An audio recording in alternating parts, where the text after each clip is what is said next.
It-tnejn il-Partit Nazzjonalista se jkun qed jippreżenta protest ġudizzjarju kontra l-Gvern u l-kumpanija Henley & Partners biex kull min japplika ċittadinanza taħt l-iskema tal-Gvern preżenti jibda jkun informat li l-Kummissjoni Ewropea qed tinvestiga lil pajjiżna biex tara kisirx il-prinċipju ta' lealtà fil-kooperazzjoni fost il-pajjiżi membri u l-Gvern Nazzjonalista fil-futur jirtira ċittadinanzi li se jingħataw taħt din l-iskema. Dan ħabbru l-kap tal-Partit Nazzjonalista Simon Busuttil waqt laqgħa ta' dialogu fl-Uffiċċju tal-Partit Nazzjonalista f'Birkirkara li spjega li fil-waqt li l-Gvern qed jinħela fuq skema ta' beħ ta' ċittadinanza li qed tagħmel ħsara li reputazzjoni ta' pajjiżna, in-nies qed ibatu minn problemi kawżati minn qatt li matul din il-ġimgħa reġa' tħabbar li żdied mis-sitwazzjoni ta' mediċini out of stock u problemi fis-sistema tas-saħħa. Simon Busuttil tkellem fuq il-ħsara li l-iskema qed tagħmel lil pajjiżna. Intkom taħsbu li l-Prim Ministru jista' fuq naħa waħda ibih iċ-ċavetta tal-bib ta' dawn il-pajjiżi biex kulħadd min irid jidħol mhux biss Malta imma fil-pajjiżi tal-Unjoni Ewropea kollha.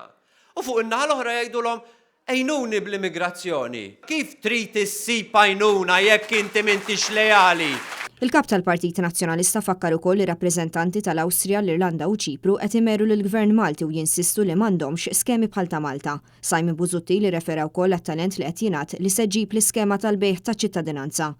Ġabu Ċiniż biljonarju qalu biex japplika ċittadinanza. Kif ra l-kameras tat-television telaq jiġri. Dat talent li trid iġġibilna, dat talent, it-talent li jitlaq jiġri. Aħna rridu talent illi ma jistihix juri wiċċu. Simon Busuttil tkellem ukoll fuq l-abbuż tal-poter.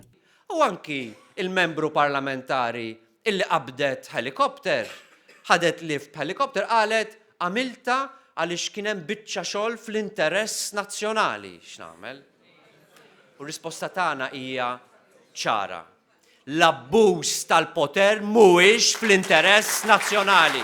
Simon Busuttil fakkar f'avvenimenti oħra li ġraw din il-ġimgħa fosthom l-iktar diskors aggressiv mill-Prim Ministru waqt din il-leġislatura, il-Ministru Edward Cicluna li qal li d-diskors tiegħu quddiem il-Kumitat tal-Parlament Ewropew ma raħħat u diskors partiġjan taċ-Chairman tal-ITC Alfred Grixti li f'artiklu uża l-frażi għajna lajn u sinna l-sinna. Il-kap tal-Partit Nazzjonalista tkellem ukoll dwar il-prinċipji li qed jispiraw il-politika tal-Partit Nazzjonalista. Il-Partit Nazzjonalista irid jirbaħ l-elezzjoni bl-onestà. Il-Partit Nazzjonalista irid jirbaħ l-elezzjoni bis-serjetà.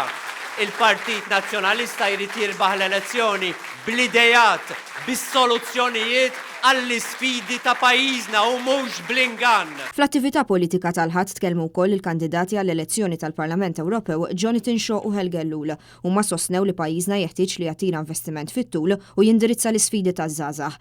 Helga Lul enfasizzat li ċ-ċittadinanza tagħna mhix għall-bejħ, filwaqt li Jonathan Shaw tkellem dwar l-ipokrezija li l-aġenzija marbuta mal-iskema tal-bejħ taċ-ċittadinanza il-Gvern semmija Identity Malta u staqsa jekk l-IIP program u x'suppost ifisser Indecent Investment Proposal. U qal ukoll li fil-waqt li l-Malti jgħid li bil-flus tagħmel triq fil-baħar, il-Gvern għamel skema għall-flus li se twaddabna l-baħar. Id-Deputat Nazzjonalista Marta Sportelli tkellmet dwar id-dmirijiet li għandu pajjiżna lejn l-Unjoni Ewropea u fakret li l-Gvern għadu ma qalx kif se jkun qed jinvesti l-1128 miljun euro li Gvern Nazzjonalista kien ġab għal pajjiżna għas-snin li ġejjin.